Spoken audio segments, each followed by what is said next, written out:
Ketika kapal induk AS bergerak, dunia ikut menoleh. USS Abraham Lincoln, kapal induk kebanggaan Amerika Serikat, mulai memasuki kawasan Timur Tengah. Bukan sekadar pelayaran rutin, ini adalah pesan.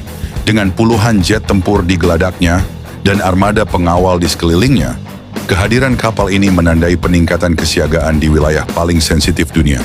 Sejauh ini, tidak ada konfirmasi resmi bahwa USS Abraham Lincoln akan menyerang Iran dalam waktu dekat.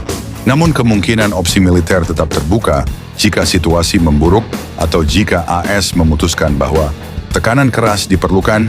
Ini tergantung pada kebijakan pemerintah AS dan respons Iran. Bagi sebagian pihak, ini simbol stabilitas dan pencegah konflik. Bagi yang lain, justru sinyal tekanan dan eskalasi. Satu hal pasti, ketika USS Abraham Lincoln hadir, Timur Tengah tak pernah benar-benar tenang.